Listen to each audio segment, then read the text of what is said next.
Emily is beautiful and smart. She is our only daughter. We don't need a failed, ugly thing like you."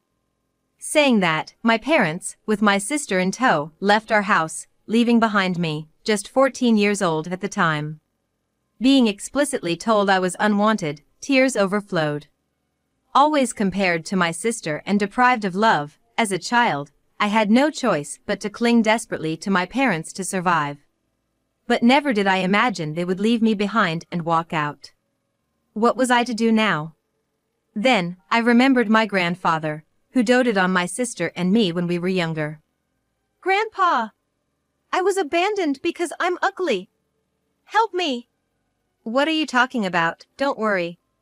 Samantha, you're not ugly. Just you wait and see." Fast forward 6 years, and just as my grandfather said, I transformed so much that even my parents were shocked. I became the top model. And then, unbelievably, my parents started asking me for money. But I didn't cave in. I'm not the timid child I used to be. Because now, I have strong and important allies on my side. My name is Samantha. I just turned 20 this year. I have an older sister, Emily, who's 3 years my senior. I think we were close when we were younger. We wore matching clothes, walked hand in hand, and never really fought, always playing together as close sisters. Emily had a beautiful face, with fair skin, large double eyelids, and a straight nose. In contrast, I had a very ordinary, plain face. Moreover, while she was petite, I was tall. We were two completely different people. As she grew up, Emily became somewhat of a local celebrity, known for her beauty among neighbors and schoolmates. When she was 12, our parents, proud of their beautiful daughter, entered her into the national beauty contest, just out of curiosity. She didn't win the grand prize, but was awarded the runner-up. It was not Emily, but our parents who were over the moon. "Wow, amazing, Emily.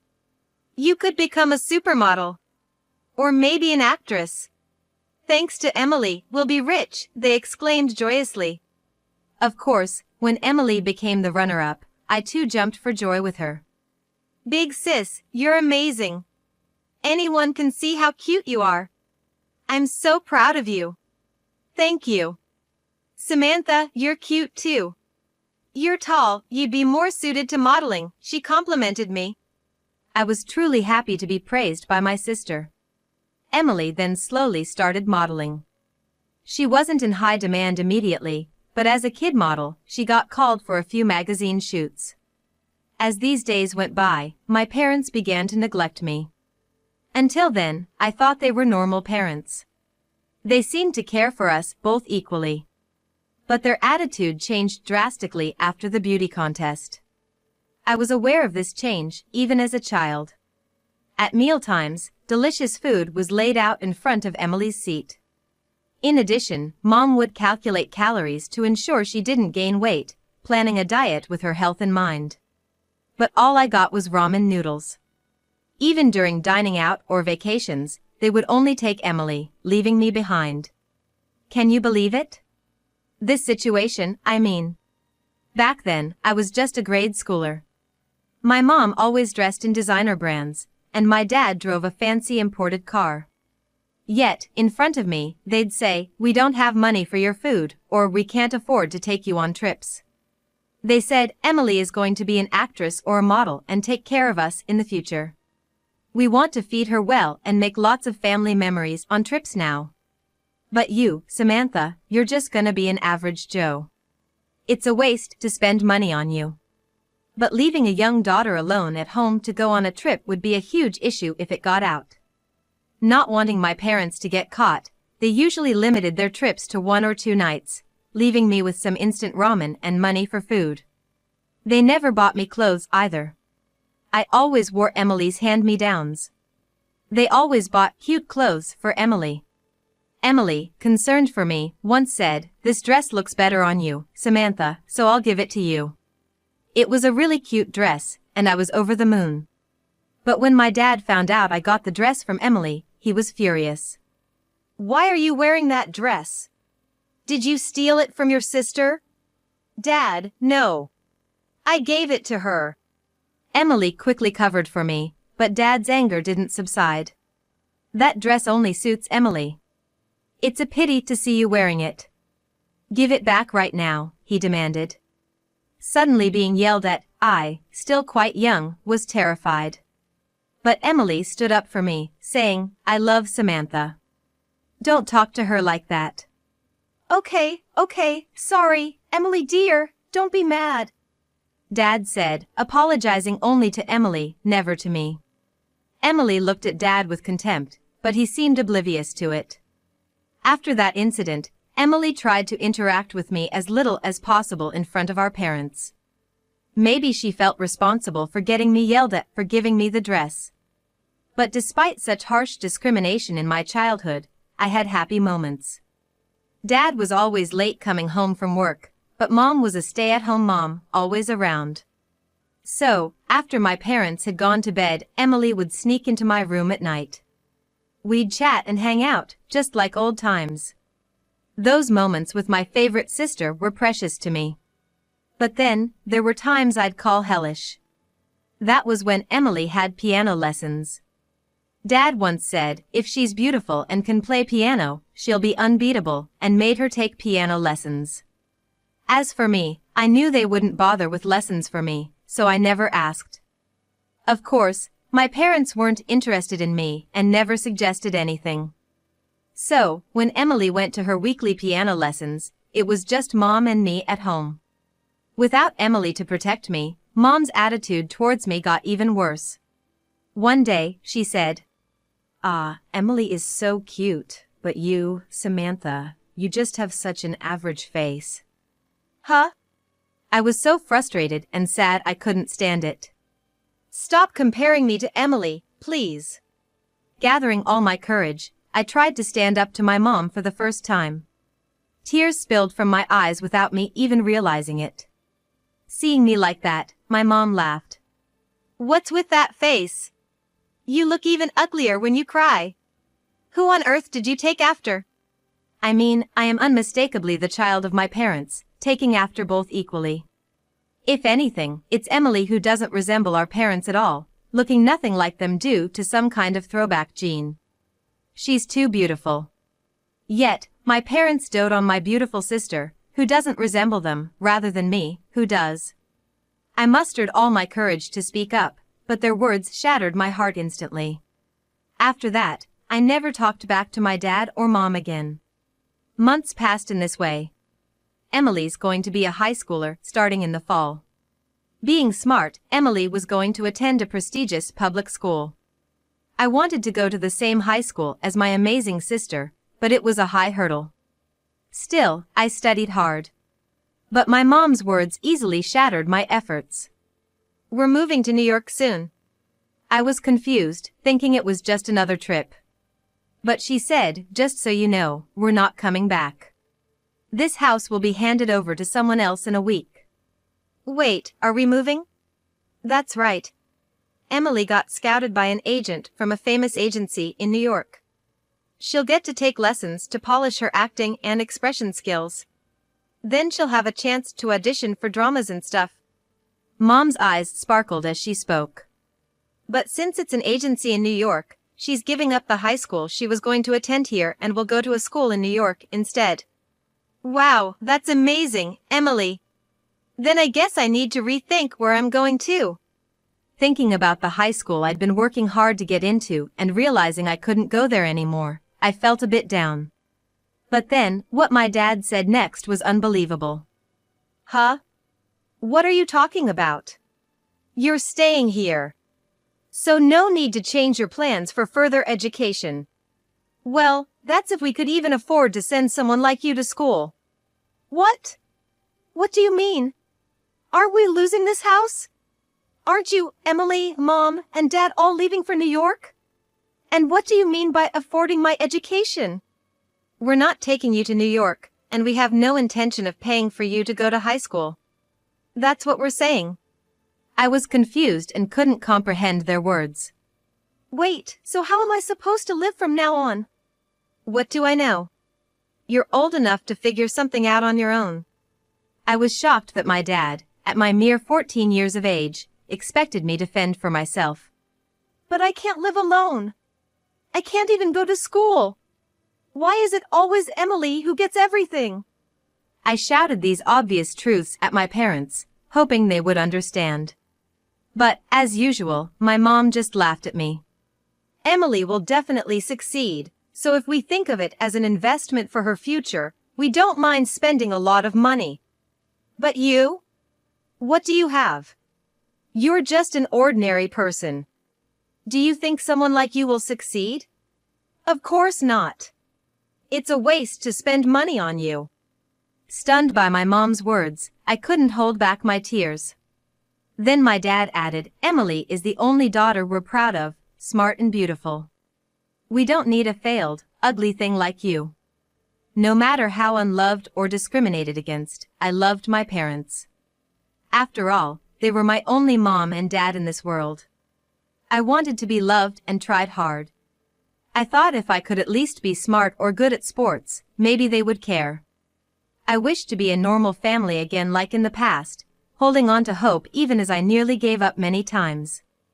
But being clearly told I was unwanted, I realized my wishes would never come true, and tears filled my eyes.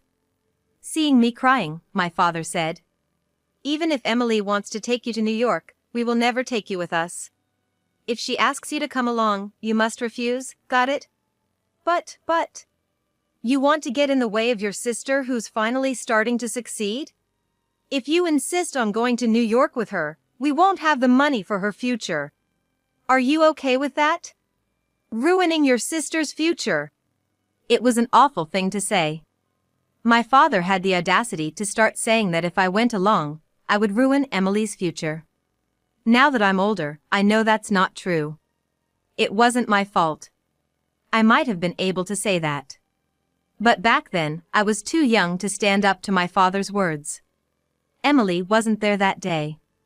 With her modeling jobs, piano lessons, and cram school for exams, she was increasingly away from home. The terrible words from my parents were spoken when she was absent. I was in despair. Then, a week later, the day came when my father, mother, and Emily were leaving for New York. Emily had always thought, of course, I would go with them. But as I made no preparations to leave the house, Emily asked, Is something wrong? Then my mom announced, Samantha isn't coming to New York with us. What? Why? Emily was shocked and wide-eyed. Because she doesn't want to leave her friends.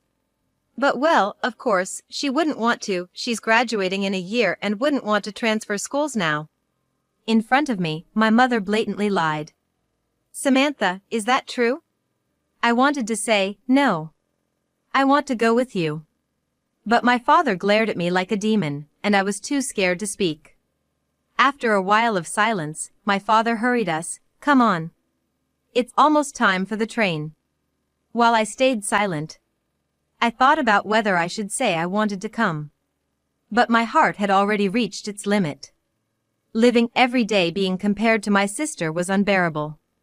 The thought of those days continuing was too much. And I didn't want to get in the way of my beloved sister, no matter what. I made up my mind. Yeah. I don't want to leave my friends. But how will you live by yourself, Samantha? Emily looked at me with concern. Then my father said, It's okay. Your aunt and uncle said they would take care of Samantha. They'll come to pick her up soon. No need to worry, Emily. I had never heard such a thing. I doubted whether my father had even contacted my aunt and uncle. Emily gently offered several times, Shall we go together? If you're not going, I'll stay here, and we can live together. But I shook my head. Staying with her would only hinder her future. I thought. In the end, Emily was forcibly taken out of the house by our mother. I was left behind, clinging to the faint hope in my father's words that my aunt and uncle will come to pick me up, waiting alone for hours in the cold, dim room. But, as expected, they never came. It was probably just a lie my father made up on the spot. What am I even doing? What should I do now? I couldn't believe I had still trusted the words of such a terrible father. I despised myself. My father and mother left, taking only my beautiful sister with them. What should I do now? Lost in thought, I suddenly remembered my grandparents who had always been so kind to Emily and me when we were younger. Desperately searching the empty house, I finally found my grandfather's contact information. I remembered how we used to visit our grandparents' rural home every year when our family was still normal. However, once our family turned abnormal, my parents lost interest in both my grandparents and me, leading to estrangement. Calling this number was a gamble. I wasn't sure if it would still connect me to my grandfather or if he would be willing to help. With trembling hands, I dialed the number written on the note. I didn't have a cell phone, so I had to go to a nearby payphone. My heart started pounding wildly. Ring, ring, ring. Hello? He answered. At the sound of my grandfather's voice, I burst into tears and cried out. Grandpa! Help me! What's the matter? Is that you, Samantha? Emily? It's Samantha. Dad and Mom abandoned me because they said I'm ugly.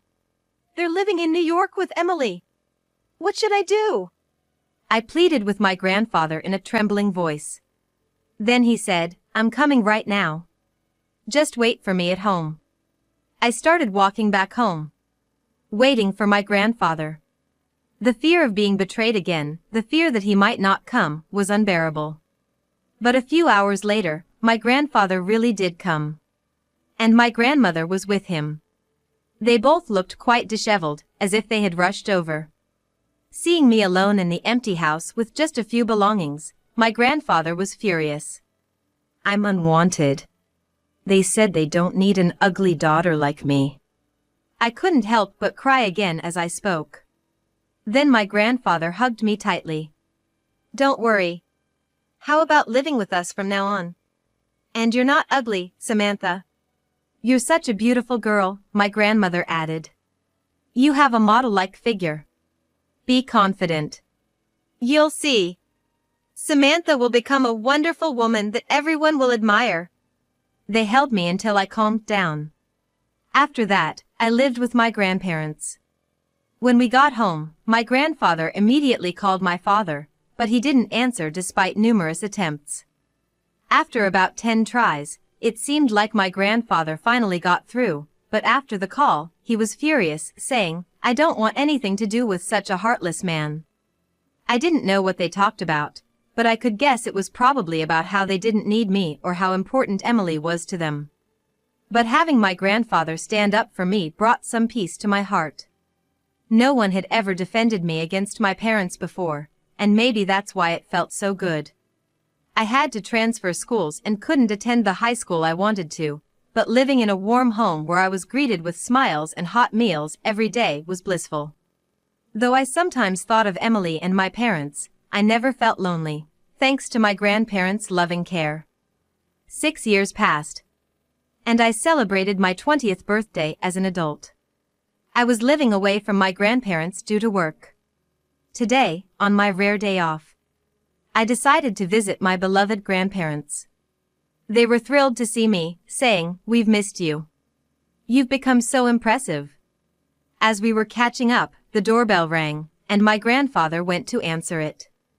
Moments later, I heard him shout, "Get out of here right now."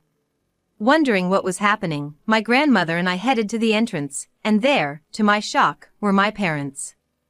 Dad, Mom. Ah, there you are. You've grown up so much. You've become such a beauty. Wow, we're surprised. They looked at me with smirks on their faces. The last time I saw them, they had been quite different. My father, who had been somewhat chubby, was now gaunt with sunken cheeks. My mother, once always decked out in brand-name clothes and perfect makeup, was wearing shabby clothes, with no makeup and disheveled hair. What happened to you two? You've changed a lot. You've changed too. You used to be so ugly. And now you're all over TV. You must be rich, right? Give us some money. That's why we came today. That's right. Now you're even going abroad for shoots. Give us our share, please. Yes, I was now working as a model. Ever since I was little, I was tall for my age. By the time I was in elementary school, I already stood at about 5 feet 4 inches. After my parents abandoned me, I started living with my grandparents. Thanks to their nutritious meals, I grew to about 5 feet 9 inches. Back then, I thought girls should be petite to be cute, so I felt complexed and disliked my increasing height. Then, one day, during a trip to New York with my friends, a stranger approached me. "Hey, you. You've got an amazing style. You could definitely make it in showbiz. Would you like to become a model at my agency?" she said. At first, I thought she was suspicious, but her business card showed she was from a well-known major agency. I was thunderstruck at being scouted. When I got home and told my grandparents, they were thrilled. "Didn't Grandpa tell you? Samantha, you're beautiful and have a great figure. You're Grandpa's pride and joy." And so, I left my grandparents to live in New York. Though it was sad to leave them, I worked hard, eager to show my beloved grandparents how well I was doing. My efforts paid off, and I became a sought-after model on TV. When my parents saw me on TV and realized I was successful, they came asking for money. "Are you kidding me? Is that all you have to say to your daughter after 6 years?" Grandpa scolded them before I could. But my dad wouldn't back down. "Emily's gone. She said she was leaving for a role in an overseas drama and hasn't been back for 2 years.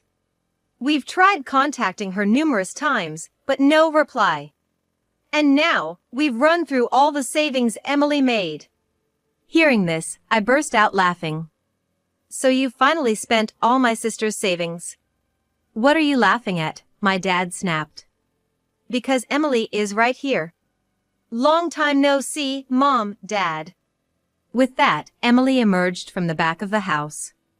"Why are you here?" 6 years ago. When our parents took Emily and left. She worried about me constantly. Later, recalling the kindness of our grandparents, she wondered if I might turn to them for help and called Grandpa. Hearing her voice again made me so happy I cried. From then on, Emily and I kept in touch regularly, meeting secretly so our parents wouldn't find out. I was so happy we could be close sisters again. Emily, as it turned out, wanted to be a piano teacher rather than continue in entertainment. But our parents refused, saying, "You'll make more money as a celebrity." When Dad earlier said they had spent all of Emily's savings, it turned out that despite her hard work in the entertainment industry, most of her earnings were taken by our parents, leaving her little for herself. They quit their jobs, relying entirely on Emily's income, and led a degraded life. To them, Emily was just a cash cow. I used to be so envious of Emily, thinking she had everything from our parents. But I didn't see the struggles she faced, the pain of being their puppet. She didn't want to live controlled by them. She wanted to follow her own dreams. After discussing with Grandpa, Emily had moved in with them 2 years ago. So, she had been there all along. Seeing Emily, our parents were as shocked as if they'd seen a ghost. "You want Samantha's money? We'll never let that happen. What are you talking about? Weren't you abroad? That was just a lie, an excuse to get away from you too. Now it's our turn to leave you." "That's right. But how are we supposed to live without money? You're adults, you can fend for yourselves. Just like you told me." I threw back the exact words my parents once said to me, right back at them. "What? We don't need selfish parents like you. We have our loving grandparents, so please leave." Saying that, Emily and I forcibly kicked our parents out of the house. We looked at each other and laughed.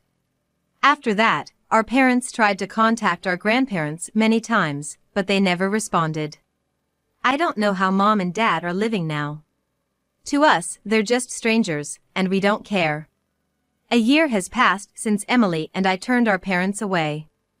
Emily became a piano teacher. She's fulfilling her dream, teaching piano to adorable kids. I've advanced even further in my career and will be walking the runway in an international fashion show next year. I've promised to invite my grandparents and Emily to the show. At my grandparents' house, there are lots of magazine cutouts and photo albums featuring me. Emily, my biggest fan, seems to collect every magazine I'm in.